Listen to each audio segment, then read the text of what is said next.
बाघमारा के सिजवा Tetulmuri coal dump में जोगता नागरिक समिति के महिलाओं ने एक दिवसीय धरना दिया। बता दें कि सिजवा के नागरिक एक दशक से जल समस्या से जूझ रहे हैं, जिसके लिए सीधे तौर पर बीसीसीएल एरिया 4 प्रबंधन को जिम्मेदार बताया जा रहा है। कई बार लिखित मांग पत्र देने के बाद भी समस्या का निदान नहीं होने के बाद इस समस्या से जूझ रहे सिजवा निवासी बड़ी संख्या में महिलाओं ने बीसीसीएल एरिया 4 कोल डंप पर जोरदार प्रदर्शन किया। इस दौरान महाप्रबंधन के खिलाफ जमकर नारेबाजी भी की गई। साथ ही ट्रांसपोर्टिंग का भी काम घंटों तक बाधित रहा।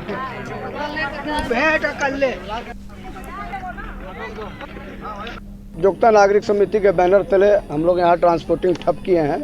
मेरा पूर्व नियोजित कार्यक्रम था कि पानी का हम लोगों ने 10 दिन का समय दिया था कि 10 दिन के अंदर में अगर पानी का व्यवस्था नहीं हुआ तो हम लोग ट्रांसपोर्टिंग जाम करेंगे। जाम जब तक मैनेजमेंट यहाँ आके बात नहीं करती है तब तक वो जाम रहेगा। नहीं, कोई बात नहीं है। मैनेजमेंट आज यहाँ का जो प्रोजेक्ट अफसर है आज जीएम के चार्ज में है, तो उनके ऊपर डिपेंड करता है कब तक। जब तक वो नहीं आएंगे, वार्ता अगर समुचित ढंग से नहीं हुआ तो नेक्स्ट ट्रांसपोर्टिंग तो दूर की बात है, पूरा आउटसोर्सिंग बंद करें। जोगता नागरिक समिति का इतिहास रहा है। इलाहाबाद बैंक यहाँ से उठकर जा रहा था, तब जोगता नागरिक समिति आंदोलन करता है। टाटा कंपनी में जोगता नागरिक समिति आंदोलन करता है। रेल के लिए जोगता नागरिक समिति आंदोलन करता है। मतलब सैकड़ों इस तरह का आंदोलन किया गया है। लेकिन कुछ है सो दलाल टाइप के बिजनेसमैन जो कि है सो समिति बनाकर है सो दलाली करने का है सो काम कर रहे हैं, इसलिए कि गरीब गुरबा लोगों का कोई है सो ख्याल रखने वाला नहीं है, इसलिए हम लोगों को करना पड़ता है। हम लोग तो खुलकर बोलते हैं। यहाँ पे है सो माननीय है सो बाघमारा विधायक 4 घर है सो आपका धस गया था, जोगता में गए थे, वहाँ दौरा करके आए। क्या उन लोगों को है सो घर मिला है? 1000 रुपया का पंडाल बनाने के लिए वो 4 लोगों को है सो दे दिया गया है। यहाँ है सो जब है सो नया साल है सो आता है तो करोड़ों रुपया तो ये लोग बीसीसीएल प्रबंधन है सो अपना अयासी में है सो खर्च कर देते हैं। गरीब को तो कोई देखने वाला नहीं है।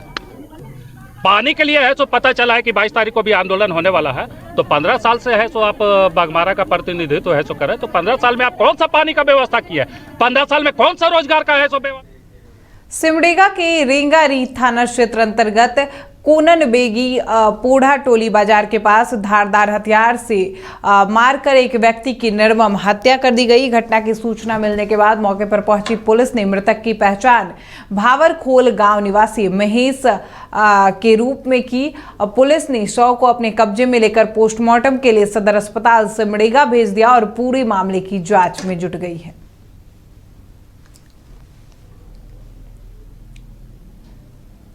जैसे हमको सूचना मिली, हम थाना प्रभारी को सूचना दिए, उसके बाद हम भी तत्काल पहुंच गए वहाँ। उसके बाद मेरे आते तक साव का पहचान चल गया, परिवार वालों को भी पता चला और साव का पहचान हुआ।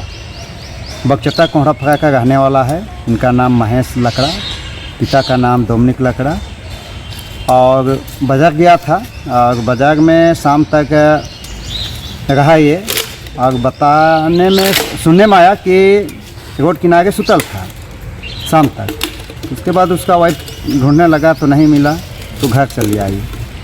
अचानक उसको भी सुबह पता चला, बताने गया और वो भी पहुंची। लगता है ये मर्डर तो हुआ है।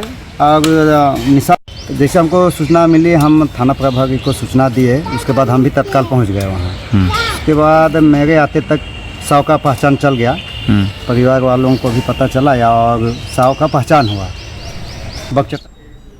रांची से गुमला जाने वाली NH 23 में 4 लेन निर्माण का कार्य आरकेडी रोड कंस्ट्रक्शन कंपनी के द्वारा किया जा रहा है, लेकिन इस 4 लेन निर्माण कार्य में कई अनियमितताओं की शिकायत ग्रामीण कर रहे हैं। ग्रामीणों का कहना है कि पिछले दिनों इस सड़क निर्माण के दौरान दुर्घटनाएं काफी बढ़ चुकी है और दुर्घटनाओं में लोगों की मौत भी हो चुकी है, जिसे रोकने के लिए कंस्ट्रक्शन कंपनी के द्वारा कोई प्रयास नहीं किया जा रहा है और ग्रामीणों की फरियाद सुनने वाला भी कोई नहीं है।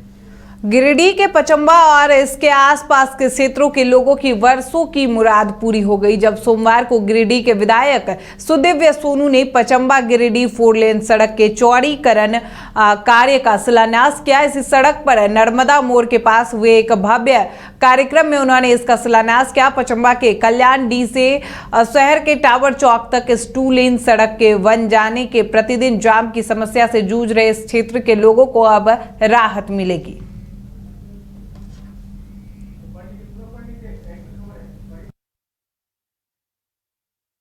कि इस दूरी को तय करने में लगने वाले अतिरिक्त समय की बचत भी होगी। लगभग 39 करोड़ की लागत से इस महत्वाकांक्षी योजना पूरा होने से जिला के लोगों को काफी लाभ होगा। इस मौके पर हुए कार्यक्रम में बोलते हुए सदर विधायक ने कहा कि उनका पूरा फोकस ऐसे कामों को करने पर है जिसके दूरगामी लाभ और प्रभाव हो। आज उन्होंने सड़क शिलान्यास किया है। बहुत जल्द ही पचम्बा के गिरिडीह मौजा में सर जे.सी. बोस यूनिवर्सिटी का भी शिलान्यास होगा। को देखा और महसूस किया है, हमने भी महसूस किया है कि नटराज चौक से जब घूम के पचम्बा आना होता था तो समय पर पहुंचने के लिए घर से हमको 35-40 मिनट पहले निकलना होता है। अगर 11 बजे का कार्यक्रम है तो हमको हर हालत में 10-20 में गाड़ी में बैठ जाना है, तभी जाके हम पचम्बा चौक पहुंच पाते थे। वास्तव में बड़ी समस्या थी और हम धन्यवाद करेंगे माननीय मुख्यमंत्री हमारे तत्कालीन हेमंत बाबू को, जिन्होंने पचम्बा की पीड़ा जब हमने उनके समक्ष व्यक्त की उसको उन्होंने समझा, क्योंकि वह विभागीय मंत्री थे और उनके ही पहल पर इस महती योजना को गिरिडीह लाने में हम कामयाब हुए थे। इस योजना की छोटी सी बानगी